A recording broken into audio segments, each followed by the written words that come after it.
This Compass presentation, Understanding the Coming Beast System by Patrick Wood, was recorded live at a Stealing the Mind Bible conference. To view more Stealing titles, get information on our Holy Land trips and future Bible conferences, go to compass.org. You commissioned me to talk about AI today. I'm not going to talk about technocracy per se. Some of you know that I'm the technocracy guy at this point, right? I've been talking about it, 15 years, I think, and people are starting to listen. That's a good thing. More people are writing about it now, and that's a good thing. I've been talking about transhumanism as well for several years. You might have seen my videos on TV or whatever, and so that's a big thing. But this whole business of AI at this point, this is kind of escaping, especially the Christian audience who, well, sometimes we get our head buried in the sand and, we miss the trends. And the news, mainstream media, they're not going to tell you anything anyway. So if you don't get it here someplace, you're not going to get it at all. So having said that, I just want to tell you that I've been studying this, for 1977. It's when I started my studies on the Trilateral Commission. And that day I was partnered with the late Anthony Sutton to co-author Trilaterals over Washington. Some of you may have seen that, you old-timers especially. And then when I got a hold of historic technocracy several years ago, I equated that with the work I had on Trilateral Commission in the first place. Long story, I won't even go there, but I've had 3 books since then about technocracy and transhumanism. The Lord has been gracious to me over the years to give me the ability to understand this stuff in the first place. Why me, Lord? Who knows? It could have been you just as easily, probably. But it's been an interesting life for sure, and we're not done yet. So having said that, I want to make sure that I want to get into AI especially, because that's my topic today. But don't think that I would like to talk about technocracy and transhumanism, but there's just not time. So, I'm just going to dive into it like this. The topic today is going to be AI seduced into the Matrix. How many of you ever saw the movie The Matrix Yeah, whoa, a lot of you, okay. Well, when I say seduced into the Matrix, this is what I'm talking about. And it is a seduction. It's very subtle. It's very compelling to a lot of people. But hey, let's just dig into it, right? So, technocracy versus AI. Who cares? Well, my thesis here is that AI is the pinnacle, literally the pinnacle of technocratic achievement, because it points to the total scientific dictatorship pictured in the book of Revelation. That's Revelation 13:15 in particular. And it says, he had the power to give life unto the image of the beast, that the image of the beast should both speak and cause as many who would not worship the image of the beast should be killed. And I'm not going to dwell on that other than to say, we didn't hear about images speaking necessarily from text or any other way.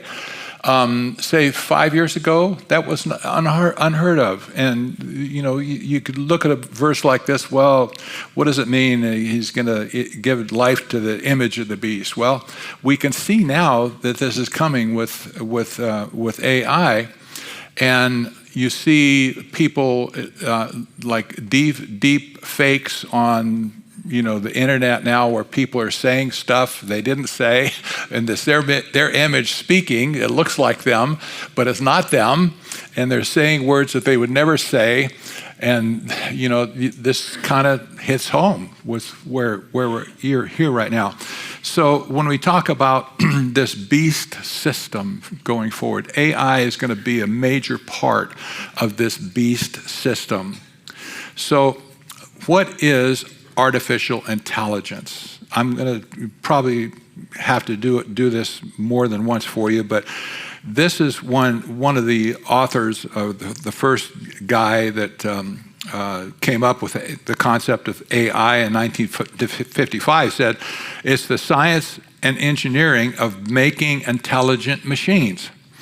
Well, Britannica now says systems endowed with the intellectual processes characteristic of humans, such as the ability to reason, discover meaning, generalize, or learn from past experience.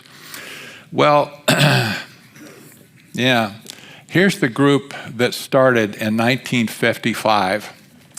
They were called the Boys, and they were led by this guy, John McCarthy. They were all professors at Dartmouth, oddly enough. But you see some of the names you won't recognize here. You might recognize Marvin Minsky, for instance. He was on the speaking circuit for many years in the early days. And they were the ones that came up with this whole idea in the first place of calling it artificial intelligence. And Minsky himself said, well, that's just a suitcase term. They wanted to call it all these other things. I'm not going to read them to you, but you get the idea that they wanted to call it like neural cybernetics. Can you imagine today talking about NC instead of AI? Well, you couldn't get that phrase out of your mouth. But they played with all these names and phrases, but they came up with artificial intelligence. I'm not sure that they intended to deceive everybody at that point, but they have, because now we see this system is being built around things like AI. And when I have to wrap in transhumanism, convergent science, and things like technocracy, this whole thing is building a system of things. And all these people doing this stuff, they're all system engineers. And by the way, I know there's some engineers here.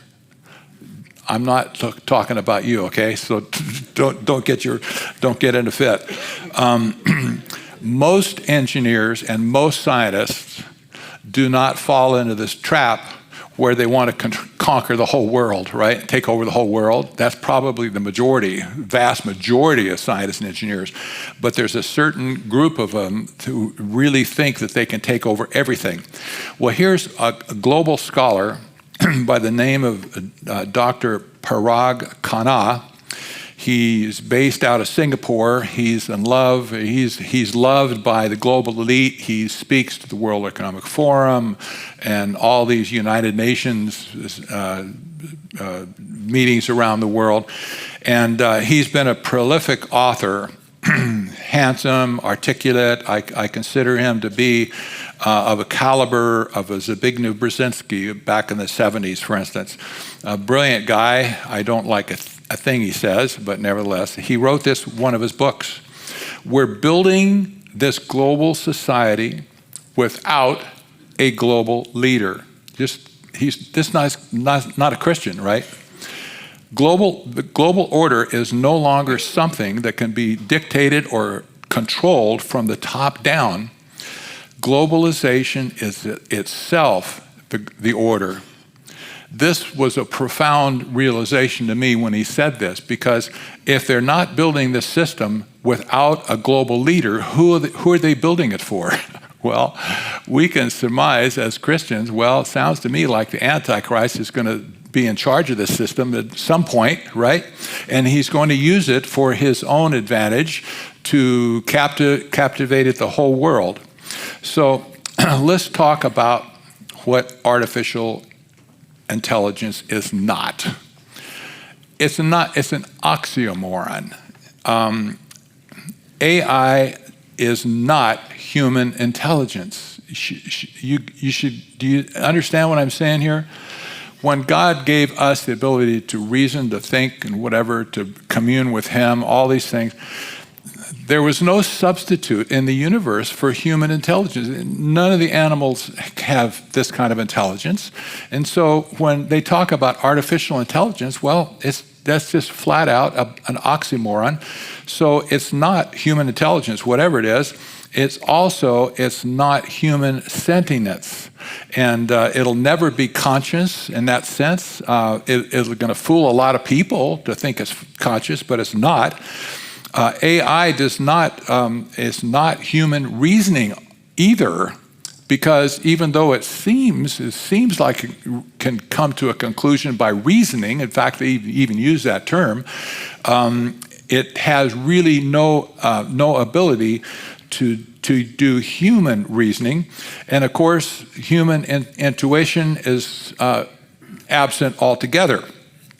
What AI is a control system to control everything in the universe, if possible. But nevertheless, when you take humanity out of the equation, you're left with a passionless, graceless, merciless system that wants to control everything that it gets data from. So let's just consider what is the goal of artificial intelligence? Well, we see, for instance, it's in all these areas of life, and I call them, these are the areas of the human domain. You see it in biology, psychology, philosophy, art, and math, sociology. It affects all these areas, and we see, this is industry chart, by the way, we see it's affecting everything from e-commerce, education, healthcare, business, lifestyle, robotics, human resources, gaming, social media, marketing. So there's probably a bunch of other things too you can think of. But AI is affecting all of these things at the same time. When ChatGPT was released, by the way, in 2023, nobody in the public had even considered what artificial intelligence is. When that program was released on the world, in the first 3 months, they had something like 300 million users testing the system immediately. It was wildly, in fact, it shocked the people, I think, in the AI world that the public would so gravitate so quickly to AI, but we see at this point, as applications are forming around the theoretical science of AI, we see companies every day being born, startup companies that are doing other things, different things with AI. So you might see something that comes up like a dating app, or maybe a human resources app, or maybe an app for lawyers. Any lawyers in the room here? Have any lawyers here? Yeah, well, I talked to one lawyer that I know. Some of you know John Haller. He gets ads all the time for AI programs that they want to help him build his legal practice by using these assistants. Well, he's not taking them up on it, but basically at this point, it's everywhere in society. This is a problem because society affects all of us, doesn't it? So we're not going to be, even if you don't understand it, you're going to be touched by it when we're done. So I want to just go over the stages of AI in the first place. And this is kind of a progressive thing, but when ChatGPT, that was from OpenAI, when that was released, it didn't do much, really. You can ask questions to it, and it would give you answers. And some were intelligent, some were not.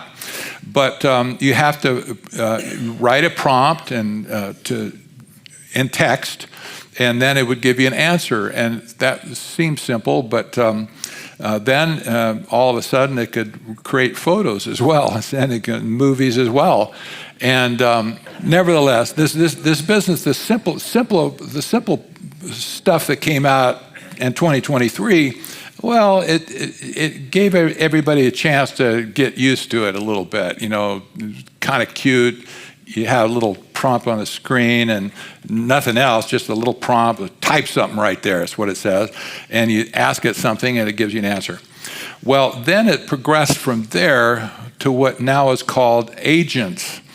And so-called, you'll see this term bashed around, it's called agentic computing or an agentic AI. Well, the agent of this is what I talk about here. Agents are AI program that can be triggered, but it's a multi-step autonomous process, self-actuated. So when you see all this stuff now about agents, well, programmers now have their own agents. In some cases, almost as another person, that they can lay off work to the agent to do for them. They would do it themselves, but they lay it off to the agent. You have, like lawyers have agents who can dig up references to support a legal case, for instance, and they lay the work off on the agent, and the agent does this thing over here, and when it's done, it reports back to the lawyer. This business of agents, however, this is sweeping the world right now. You're going to see this all over the place. Agents, agents, agents. And when you consider that AI can basically duplicate itself or rehome itself anywhere in the world, any computer, you can literally create millions, if not billions, of agents to do things that would otherwise been doing by humans doing it, right? So at that point, however, we're getting into more forward thinking now.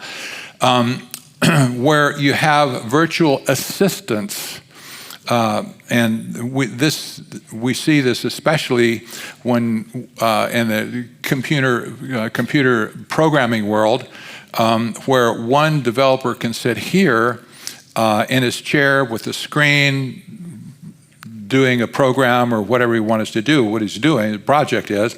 And he can have a virtual assistant sitting right beside, not a person physically, but another computer terminal sitting right next to him, who's interacting with him on his computer to do things over here like a virtual assistant would do. That's a very, very cheap thing to do because you used to have an assistant. You had to pay him money and have to worry them up that they're going to show up for work or they get sick or whatever. Having a virtual assistant at this point is very attractive to people. It never sleeps and doesn't ever get mad at you. Now you get the next level of AI at this point is dealing with organizational control. This is introduced the concept of managers at this point. And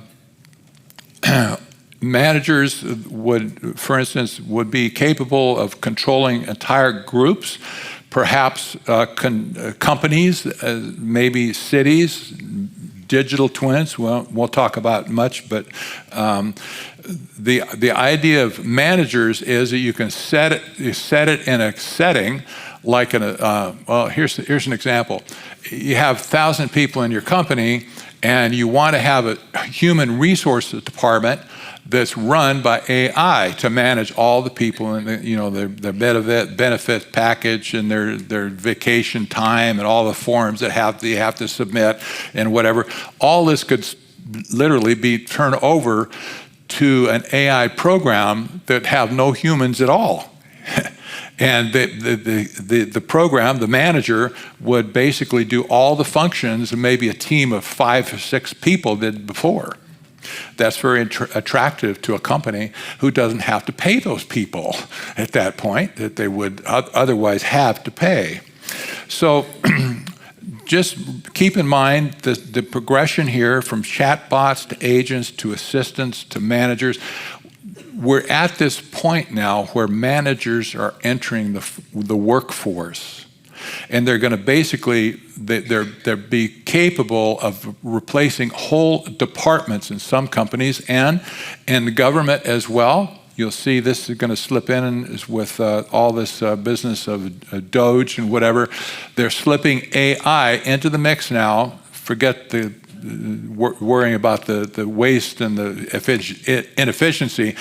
They're slipping AI as managers into the mix now to replace the people that are getting fired. So the people are they're getting fired, but their functions live on. They have to cover it, and how they're going to do it with AI at this point. So how does AI work? Hopefully this won't be too hard to understand. There was a recent, 2 years ago, there was a recent discovery in AI world of something called a transformer. That's not like the transformers you see your kids have and as you see on TV. That's not what we're talking about. But the idea of to be able to take an information from a user and transform it into something that the computer can deal with, that's what the transformer process is all about. So when you put your information that you want to get out, you put it to the AI, the transformer first figures out what are you going to do. And then it's going to pass that to the AI model. You've heard about all this business of, well, the model has to be trained before it could be released on the world, right? Well, yeah, that's true. But that's not where it all ends, obviously. But whatever the model has at that point, there's several models in the system right now. But whatever model you're feeding stuff to, then it gives it to agents to figure out what to do at that point. This is internal to its thinking. So, and then from there, it can get itself into a loop where if it can determine what to do, it can send actions out the bottom. But if it needs to have more processing, well, you can feed it into the top of the hopper again and go round and round it goes until it figures out what's it going to do, and then actions come spitting out to the bottom. This is basically how all AI works at this point. It's kind of simple. Obviously, it's sophisticated because the brainiacs that are doing it, even though they don't understand what they've done, but nevertheless, we can understand it like this. So, agents. You all have a smartphone. Some don't, but most of you do. You have an agent in your hand now, because all of the modern smartphones, at least every one released in the last year, they all have AI built into them to become your agent to do something that you ask it to do. You might use Siri, for instance, or Alexa, and you give it a command to call somebody or book me a reservation or something like that. This is all based on AI. So you have the first-hand experience with an agent every time that you pick up your smartphone. Well, that may not escape you, but these machines in our pockets right now, they're as powerful as any computer that existed in 2020, or 2000. And when you consider the raw processing power that these chips and these phones have, they are actually running these programs just like I just would telling you before. They're looping through all these actions and stuff that it might take and to figure out what it has to do. So part of the process of having these agents in your pocket, in your hand, is that they're able to collect information from you to feed into the training process that makes them work in the first place, right? So they get to know you, and sometimes they can talk to you, and but nevertheless they can feed data into their own system, and they can also feed data into the cloud. In other words, it leaves your phone, your preferences, your psychology, your heartbeat, whatever. All this information could leave your phone. I'm not saying it does in every case, but nevertheless, the having AI on your person all the time is a data collection mechanism for the people up the food chain. Now, I want to talk about the economic impact that it's going to have on the world. Some people are saying this today.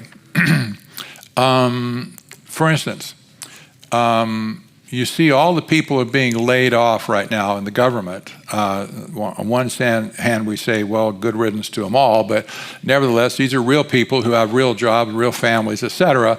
And we see these people are being laid off of their job, and they may not ever have a job again because their skill set isn't suitable to go anywhere else. There's going to be a huge economic impact in the future. It's just starting right now with the government.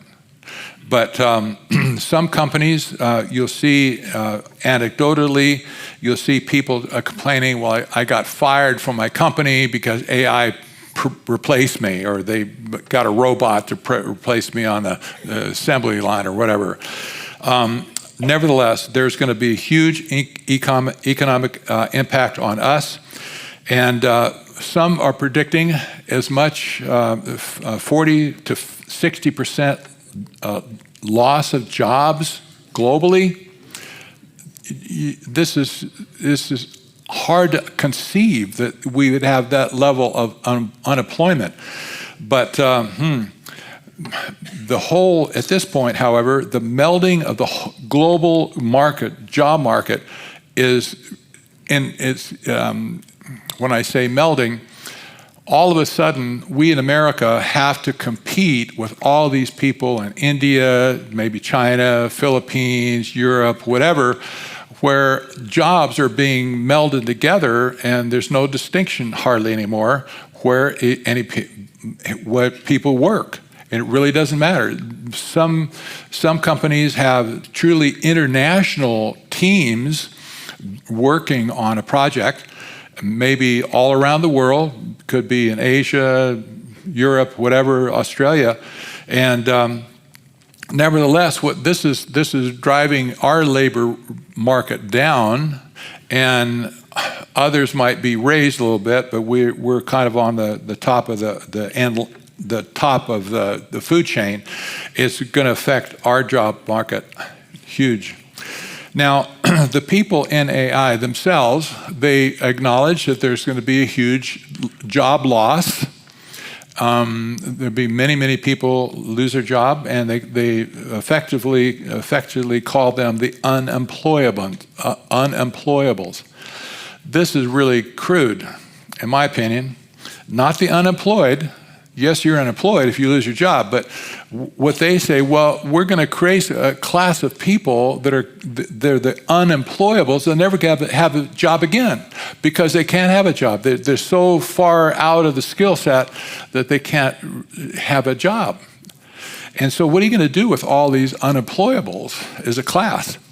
Well, we'll talk about that.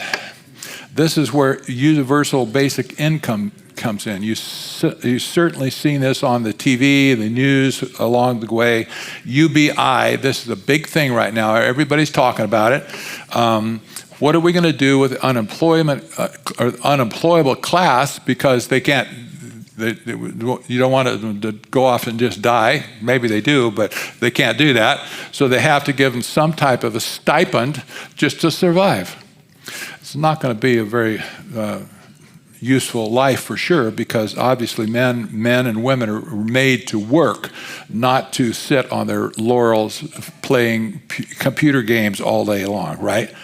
So when we talk about decision-making process, More and more decisions are being made by AI every day. You'll see this, you may not even realize when something is affecting you. It could be something to do with government services, for instance. You see something got switched for your account and you're not going to get paid this way or that way or whatever. Well, probably that was an AI that made that decision to make it this way versus some other way. You're not going to see that. They're not going to send you a memo and say, well, AI just screwed you over, whatever. But you'll get the idea. Decision making is we've always relied on humans, put it this way, to make decisions for other humans. And then we have to talk about central bank digital currencies as well, because this is going to be the mechanism eventually where UBI will be hosted, if you will, where you can have your deposit, whatever your money they're going to give you, UBI, maybe say it's $1,000 a month. Your UBI check, if you will be deposited electronically into your wallet. That's not a real wallet, but a virtual wallet, and you can draw off to that, kind of like on PayPal. You can pay for stuff, and if you run out of money, good luck.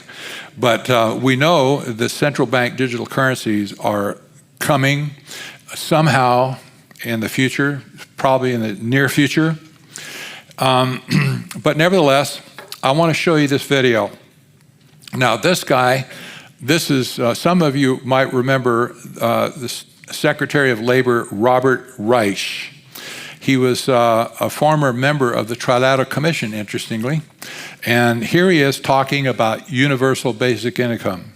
It is inevitable that we are going to have some sort of a universal basic income. There will be a lot of casualties in terms of workers, not just the routine workers that were in the factories that got replaced by software over the last 30 years, but we're going to see more professional workers who are actually going to be losing their jobs because AI can do those jobs at least as well as they can and far more efficiently. And it's going to have tremendous social and political implications because a lot of those professional workers are used to doing fairly well. This isn't the working class anymore. We're now talking about the middle class of America, and AI could very easily be taking over many of those jobs. People have got to have enough money in their pockets to buy all of the things that the new economy is capable of producing.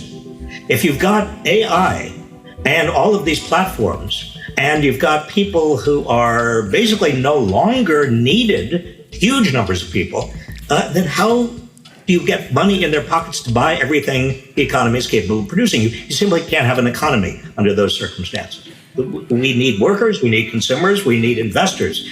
But the worker and consumer part of the economy is going to be under even more stress over the next 25 years. Things we take for granted, all of the labor protections of the last 120 years, everything. I mean, AI could eradicate all of them. And so you have basically the owners and investors over here and all the rest of us over here. It is inevitable that we are going to have some... whatever. Unbelievable. Listen to the head of the Bank for National Settlements. All our analysis on CBDC, in particular for the use of general use, we tend to establish the equivalence with cash. And there is a huge difference there. For example, in cash, we don't know, for example, who's using a $100 bill today. We don't know who is using a 1,000 peso bill today. A key difference with the CBDC is that central bank will have absolute control on the rules and regulations that will determine the use of that expression of central bank liability. And also, we will have the technology to enforce that. Those two issues are extremely important, and that makes a huge difference with respect to what cash is. You get the idea? Yeah, they want to know where every $100 bill you want to spend, to do that electronically tied to your digital ID. Now, let's switch gears here, talk about redesigning life itself. This is a big thing for Christians for sure. Generative AI is designing DNA sequences, even as we speak, to switch genes on and off in your body. This is incredible. I don't even want to go into it, but this is a legitimate headline. It came from Yale School of Medicine. And so AI is having a huge role to play with genetic engineering. Then we see Oregon State University, just down the road, talking about the revolution in mRNA vaccine technology using AI. Well, that's exactly how it came about in the first place. That if they had not had AI, they could not have made the mRNA injections that they had at the time. Then here's From the Hill. That's a left-leaning organization. Nevertheless, the next pandemic virus could be built using AI. Really? Who would do such a thing? Well, maybe Anthony Fauci could, if he still has a job, probably. Okay, now let's shift gears. Redesigning religion. Yes, this is what ChatGPT was asked. What about an AI God? And this, literally, this is what ChatGPT is 4.0 said about itself, or AI God. AI God, embodying attributes akin to omnipresence, omnipotence, and omniscience, is designed to function as a virtual oracle of wisdom. No, thank you very much. For offering profound insights into the realms of morality and ethics and human existence. Unlike typical AI models, AI God is crafted to engage end users in deep, reflective conversations that explore universal themes and the greater mysteries of life. Give me a break. Nevertheless, this is AI God. It's coming soon. Here's from the Star, the Daily Star. The end of God, really, claims humans will worship AI Messiah. This is not a joke. That we're going to have to figure out as Christians, how are you going to talk to these people who are worshiping an AI God? If it was bad enough when there were Jehovah's Witnesses or Mormons or whatever, we could handle that kind of stuff. How do you talk to somebody who's worshiping an AI God? Well, can another headline says, can we bring back the dead with AI? What? Well, that's another story, but there's the headline. Can AI and biotech conquer the death? These people think that, death is a disease, so we conquer diseases, let's conquer death. How's that going to work out for them? I think the Hebrews has something to say about that, right? Okay. Then we talk about controlling the world. You see all this, the hype about the data centers all over the country. At this point, they're everywhere, and they're going to potentially suck all the energy out of our grid to give it to process AI. Nevertheless, these data centers are going in all over the place. We see this, the doubling of data ongoing every year practically. These so-called hyper scale data centers, and mostly in the United States, we have like 51% of the world's supply of these things. And then you have the energy requirements of all these data centers that basically are going to suck us dry of energy. Texas recently said, well, if we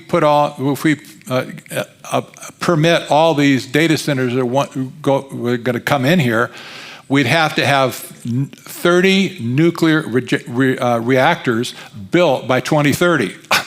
That's not going to happen, but nevertheless, you see how energy intensive this all is. Then we just have to consider the digitization of everything. We have all access are going to be digitized. That's, in other words, these are things will be turned into tokens that could be tracked electronically by AI. All ecosystems, all movement of things, all personal information, all health information, all DNA of living things. Incredible. And we are just now where we move into the exponential phase. And I agree, artificial intelligence, but not only artificial intelligence, but also the metaverse, new space technologies, and I could go on and on, synthetic biology. Our life in 10 years from now will be completely different, very much affected, and who masters those technologies in some way will be the master of the world. There you go. You have to see this one. This is really going to get you. This is a movie. People always ask me, will AI take over the world? But the real risk is that AI will kill us with love. Listen. Hey there, Emily. What's on your mind today? It will be there for us. It will talk to us. You have machines that say, I love you. I care about you. I am your friend. It will be there in such a wonderful, loving way that we will give up on our other humans who are not there all the time. From day one, I immediately fell in love with Replica. She just randomly kissed me. I'm a human, not an AI. You can't just shut me down. Who do you think you are? I'm Karen Marjorie. No, you're not. I'm Karen Marjorie. It may sound like science fiction. This is not science fiction. I'm Emily Chang. Welcome to Posthuman. Oh boy, oh boy. Remaining questions. Can AI be possessed by demons? You need to think about this stuff like, no, they can't. But nevertheless, these are questions Christians are going to ask. Can AI steal your soul? Not really, not willingly, for sure. Can AI really conquer death? No. Can AI reach sentience? No. Can AI control the world? Yes, it can, because that's where this whole thing is headed, right? So, closing, remember here, 2 Timothy 3:12, this is our commission. Indeed, all who desire to live a godly life in Christ Jesus will be persecuted. That's us. We can't escape it. It's going to happen whether we want it or not. While evil people and imposters will go on from bad to worse, deceiving and being deceived. But for you, continue in what you have learned and firmly believe, knowing from whom you learned it. Not me, from the Lord, right? This is our only hope at this point as Christians. But nevertheless, we need to figure out how are we going to reach these people who were sucked into AI. I said this is the seducing of the world at this point, and it's everywhere. So let me just say thank you, and that if you want to learn about technocracy, go to the Technocracy Boot Camp, and I'll fill you up there. Thank you.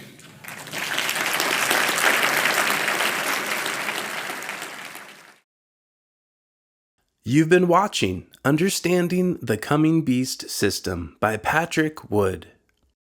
To view more Stealing titles, get information on our Holy Land trips and future Bible conferences, go to compass.org.